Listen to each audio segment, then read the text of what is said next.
What's up guys, it's me Jeremy. Quality of life changes are small updates that really help Riot bring the best out of champions that might maybe be struggling to compete with some of the newer, more polished champions they release. To keep champion designs really interesting, Riot have to create new mechanics and different ways for abilities to work in their new releases. In the process, they learn a lot about the way champions should feel in play, and these changes are really aimed at making champions feel fresh and fluid. Today's top 10 is going to list our favorite quality of life changes that Riot has introduced so far. As always with our top 10s, we'd love to hear your thoughts about our list, so definitely leave us a comment if you disagree with something. And if you enjoyed the video, make sure to hit that like button, and if you don't, hit that dislike. And a huge shout out goes to ProGuides.com for helping me out with the editing on this video today. They recently released a new service that allows you to ask questions to higher ranked players and get a response almost instantly actually. And I think it's pretty damn cool, but you don't have to take it from me because they actually have a free trial that gets you full access, so you can check them out and decide for yourself if you like it or not. And without further ado, let's get started. Starting off our list at number 10 is a 2-for-1 deal, as we've actually grouped two changes together since they kind of did the same thing, and it's the change shared between Lux's E Loosened Singularity that received a small quality of life buff on patch 5.12, and Gragas's Q Barrel Roll, which received a similar change on patch 3.14. Loosened Singularity is an aimed ability that sends out a projectile that slows once it reaches the target. It can then be detonated to deal magic damage in an area of effect, but because of its slow, predictable movement, it was kind of easy to expect where it would go and to avoid it. And the change allowed Lux to be able to activate her E again while it was in flight, causing it to instantly detonate once it arrived at the target. Although the ability was still avoidable, this really helped reduce the wait time before casting it and dealing the damage, and allowed players to catch more people in the area of effect where they might otherwise have missed by a fraction of a second. It's a really cool change that helped the ability feel way smoother and way more reliable. Barrel Roll worked in a similar way, being a targeted magic damage area of effect ability, but instead of a slow once it reaches the area, Barrel Roll builds up damage until it's detonated and then slows as it deals the damage. Gragas received the exact same treatment, the change giving him a small buffer just before the barrel reached its destination, where Gragas can reactivate the Q to detonate the cask when it arrives. It's not quite as fluid as Lux's E because he can't immediately choose to redetonate it after the cast, but that's probably better for him actually, because unlike Lux, his barrel increases in damage the longer he leaves it at the target, so having that small buffer just before it arrives when it can be set to detonate early is ideal so that Gragas doesn't accidentally miss out on a ton of damage. Next up at number 9, we have Alistar, who had a quality of life change on patch 6.3 that allowed him to queue up a pulverized cast during his headbutt ability. Input buffering is an important part of using your abilities quickly in League of Legends, but the problem is that it's really difficult to do with a high ping actually.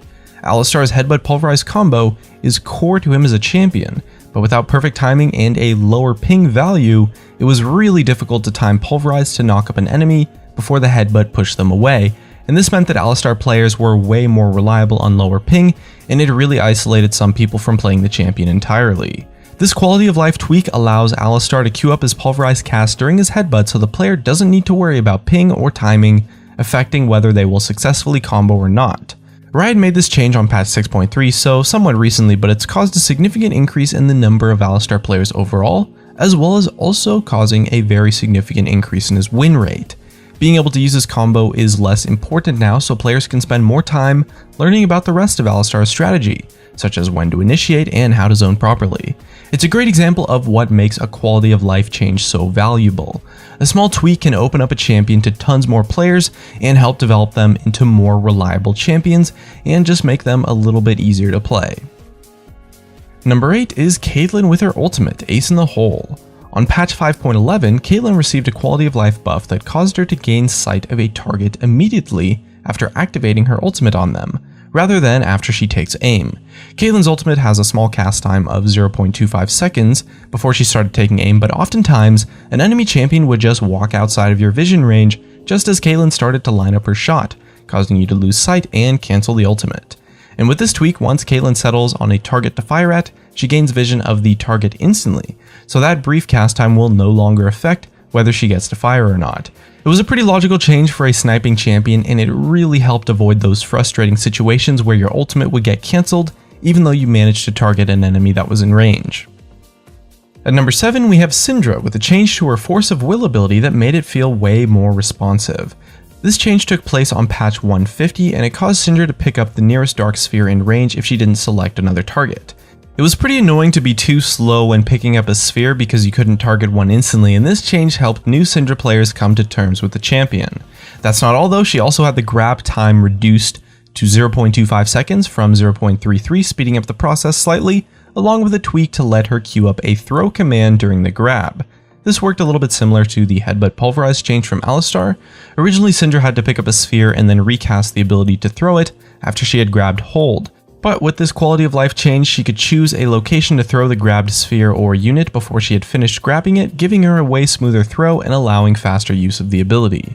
Force of Will isn't exactly a super powerful ability by itself, but by allowing Syndra to reposition dark spheres or slow a target much more fluidly, follow-up abilities like Scatter the Weak became much easier to use and much more intuitive. Syndra had what was probably one of the weakest releases ever, and changes like this really helped turn her into an awesome champion that dominated the meta. At number 6, we've got another 2-for-1 deal with a shared tweak that happened to Cassiopeia and her Twin Fangs, along with Ryze's Rune Prison and Spell Flux. The Twin Fang change happened on patch 6.2, so before Cassiopeia's rework, but it did carry over into her new form. Twin Fang was quite a frustrating ability to use because it was so spammable while also requiring a target. This meant that you always had to mouse over a target to use the ability and stay moused over them when you wanted to cast Twin Fang. And that would be fine, but Cassiopeia would have her auto attacks and movement commands cancelled by casting the ability, so essentially you had to move your mouse to move and attack at a ridiculous speed to be able to use her full DPS and just click all over the place. The quality of life buff stopped her Twin Fang cast from cancelling movement orders, making it way easier for Cassiopeia to chase down an enemy while still attacking them with Twin Fangs. Spammy champions need to feel fluid without being impossibly hard to play for the majority of the player base, and changes like this really let them make the most of those spammable spells. Both Ryze's Rune Prison and Spell Flux abilities were an exact same story.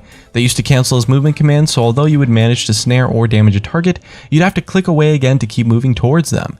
It was just a lot more difficult to do both things at the same time. And after the change, both will cast without cancelling an issued movement command, meaning that you'll still move to where you wanted to be. Those are some pretty nice changes, and they really helped lower the skill floor of those two champions without affecting the highest levels of play. Breaking into our top 5 today is Veigar with a change to his event Horizon. Patch 5.6 saw a change to that ability that caused champions with dashes to actually stop at the wall rather than moving through them and then being stunned after the dash. Event Horizon is made to be a zoning tool that will punish an enemy for moving to a particular position or possibly for trapping enemies inside if they're close enough. Before the change though, champions with dashes like LeBlanc could just dash right through the wall to gain distance from Veigar or to jump on top of him first. And this made Veigar ridiculously difficult to play in certain matchups because he could just never properly zone control some champions with the way the ability worked before. Being able to stop those dashes dead in their tracks is a super awesome change that really helped bring Veigar into the spotlight and allowed him to properly punish the enemy for not positioning wisely. Next up at number 4, we have a change for the AD carry mains amongst you with Kalista's Martial Poise change from patch 5.1. Kalista's release caused kind of a split in the community. Half thought making a passive that caused a champion to constantly orb walk was kind of broken, while the other half thought it was a really cool take on how to help AD carries kite properly. Whatever side of the fence you were on, Martial Poise did have a drawback though. Once she decides to use her basic attacks, she's stuck with that decision, even if she dies in the process. And although this changing question didn't let her cancel her basic attacks, she can now choose a different target to attack during the windup, so she wasn't locked into auto-attacking one particular enemy for such a long time. The windup felt really punishing in situations where you accidentally clicked the wrong target, or maybe if you had slow attack speed, and this change was really noticeable in making her feel smoother in trades and in teamfights especially. Target selection and kiting are really important for AD carries, and this change meant Kalista players had control right up until their spears were thrown. At number 3 is Nidalee with a change to her Pounce that players had been hoping to see in the game for years. As with Riven's Q, Nidalee's Pounce originally used to cast in the direction that Nidalee was facing, so she had to change directions that she was moving before actually casting her Pounce. This wasn't a big deal for players who were adjusted to the champion and just kind of used to it, but for new players it meant that failing wall jumps and jumping away from a kill that you were chasing happened just constantly, and it really discouraged players from playing her and made her extremely difficult to learn. Patch 4.10 caused Nidalee to jump towards the mouse cursor instead. This meant that reactive plays were way easier to pull off, requiring just one click of the ability rather than 2 clicks, one to redirect your movement and the second to actually jump. We can imagine it was pretty weird for the super experienced Nidalee players to get used to after so much time spent changing direction first, but I think we can all agree that it was a well-deserved change that really helped take away some of the stress of playing an already ridiculously difficult champion. Next up at number 2, we have the spell-slinging AD carry Lucian with a change to his passive from patch 3.12. Lucian had a seriously cool kit that was really impressive on release, but it had a lot of problems and was really clunky to play. His passive Light Swinger rewarded him with doubled up auto attacks after using an ability, turning him into almost an AD caster that worked auto attacks into a spell rotation. And this was an incredibly cool and interesting take on the AD carry role, but with one severe drawback. His passive would never trigger on different targets, meaning it wouldn't trigger twice if the first target died. This meant after using an ability to activate his passive, he'd aim for 2 quick auto attacks, usually to CS minions. The problem was that if the first basic attack killed the minion, he wouldn't have a target and that second shot would just be directed at that minion that was dead, and he'd completely waste the bonus attack from the passive. Riot dealt with this problem really quickly, causing him to automatically queue up a second target if the first one died. No more missing that CS, and along with this change in specific, Lucian also received a lot of improvements to the targeting, or the way the targeting on his passive worked, that helped him out quite a lot. This quality of life change really pulled together Lucian after his release, as on the day of his release he had been one of the most underpowered AD carries we've ever seen, and this passive was probably one of the biggest changes that helped him become one of the most meta-dominant AD carries of all time throughout the years. And finally, in our number 1 spot, we have Azir with a change to his Shifting Sands gap closing ability. Patch 5.24 saw some bug fixes for Azir, but his quality of life update definitely stood out the most. Azir is incredibly mobile for a mage, a control mage especially, and the synergy between his Q and E meant that he could pull off some amazing moves that usually go by the name of the Shurima Shuffle. It's a fan favorite playmaking combo that Azir players love to abuse whenever they get the chance, but it did have one big weakness. The problem was that before this change, Azir's gap closer, his E, would pull him towards his soldiers faster than his Q would actually send them out. The combo worked by dashing to his soldiers, then directing them to a new location, causing Azir to swoop around and then follow them. But when he traveled faster than his soldiers did, you'd catch up with them and you'd end your dash halfway through in a really awkward spot. The only way around it was to delay your glide by a lot, leading to some really awkward situations where you would get caught out before you could escape or just totally fail the combo completely.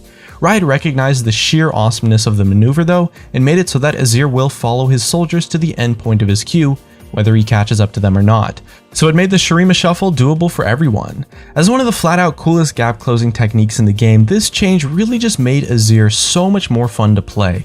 And that's really what quality of life updates are all about. It's all about making the champion more fun, making them feel better when you're playing them. And so this was definitely one of the most important quality of life updates in that sense, and it was absolutely the best choice for our number 1 spot. And that wraps up the end of our top 10 quality of life changes in League of Legends. Really hope you all enjoyed it, and we'd love to hear about your favorite changes if you think we might have missed one. So leave a comment and let us know. That's going to be it from me. If you guys enjoyed the video, drop a like, subscribe if you want. Thanks for watching, and I'll see you guys next time.